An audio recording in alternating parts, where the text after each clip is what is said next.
Сайн байцгаана уу хүүхдүүдээ. Өнөөдөр бүгдээрээ царцаа, шоргоолц хоёр үлгэрийн үйл явдлын дэс дарааллыг нэрлэж тоглоцгоё. Тэгэхээр царцаа, шоргоолц үлгэрт маань эхлээд ямар хоёр дүр ордог вүлээ хүүхдүүдээ? Зүйтэй шоргоолц, царцаа хоёр дүр маань эхэлж гардаг бахна. Дараа нь шоргоолц маань ямар учраас усан дундаг гол дундсан байдаг вүлээ? Зүйтэй шоргоолц маань гол дээгүүр харайж чадахгүй учраас гол дундсан байдаг. Харин царцаа маань шоргоолц найзтай туслахаар явдаг. Царцаа маань явсаар хамгийн эхлээд ямар амьтантай уулздаг вүлээ хүүхдүүдээ? Зүйтэй гахаатай уулздаг бахна. Дараа нь цааш явсаар царс модтой уулзаж тусламж гуйдаг бахна. Дараа нь цааш явсаар хэрээтэй уулзаж царцаа шоргоолц найзыгаа аврахаар хэрээнээс тусламж гуйдаг. Мөн цааш дахин явсаар дахианаас байшингаас тусламж гуйдаг бахнэ. Хулганаас тусламж гуйдаг бахна. Хулганы дараа ямар амьтнаас тусламж гуйдаг вүлээ хүүхдүүдээ? Муурнаас тусламж гуйдаг бахна. Царцаа маань хамгийн сүүлд ямар амьтнаас тусламж гуйдаг вүлээ хүүхдүүдээ? Зүйтэй үнэнээс тусламж гуйдаг бахна. Тэгэхээр царцаа, шоргоолц үлгэрийн маань дөрүүд ямар дүр байдгийг харцгаагаараа хүүхдүүдээ самбар руу харцгаая. Эхлээд дөрүүд маань царцаа, шоргоолц хоёроор эхлээд дараа нь ямар дүр гардаг вүлээ? Царс мод гардаг билүү? Хүүшүүдэд гахаа гардаг, тэгээд царс мод гардаг, хэрээ гардаг, дахиа гардаг, мөн байшин гардаг. Байшингийн дараа ямар дүр гэж бодож байна? Муур илүү хүүхдүүдээ. Мууриш хулгана, муур үнэ гардаг бахна. За тэгэхээр царцаа, шоргоолц үлгэрт маань дөрүүд маань хэдэн ширхэг байгааг багштайгаа хамт тоолцгоё. 1 2 3 4 5 6 7 8 9 10.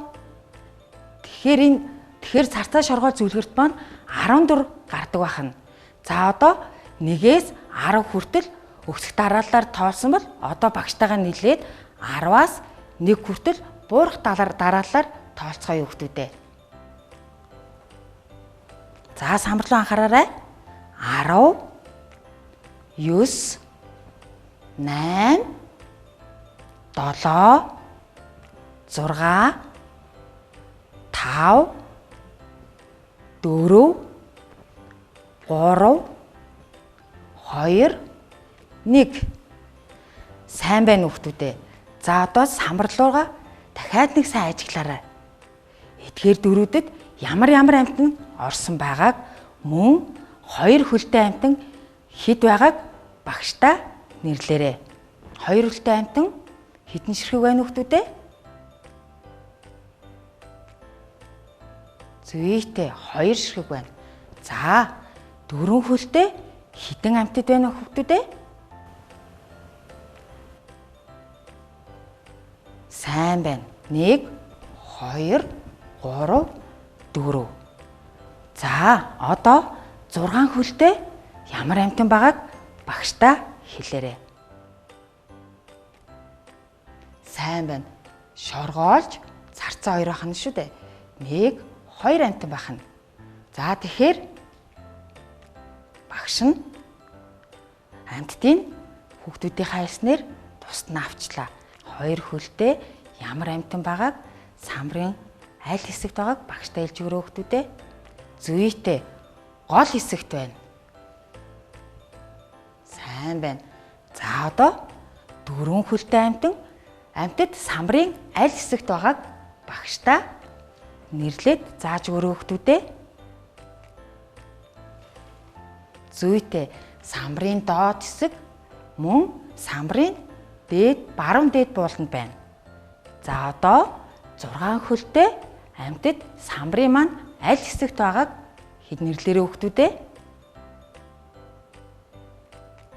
Сайн байна. Самбарын маань зүүн дээд бууланд байна. За одоо бүгдээрээ дахин иргэн нэг санацгаая. Багштайгаа нийлээд тоолоорой. 1 2 3 4 5 6 7 8 9 10. Царцаа шоргоол зүлгэрт маань 14 гардаг бахан. Багш нь хүүхдүүдийгээснээр амьтдыг хүлээхийн тоогоор бүлгэлсэн байна. За хүүхдүүдээ багшийнхаа зааснаар дахиад нэг хилцгээе. 2 хөлтэй амьтан самбарын аль хэсэгт байгааг хүүхдүүдэд заагаарай.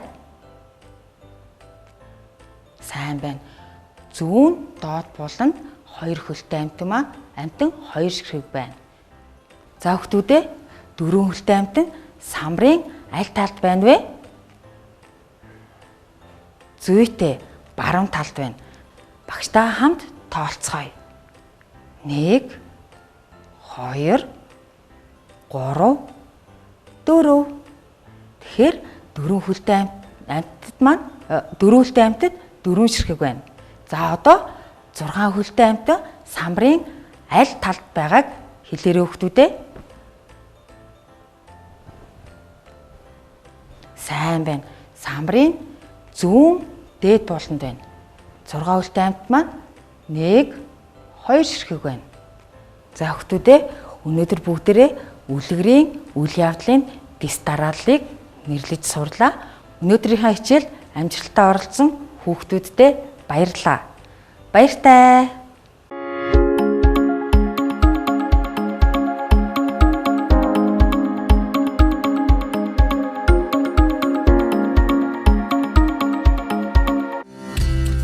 Бага насны хүүхдийн хөгжлийн цогц шийдэл.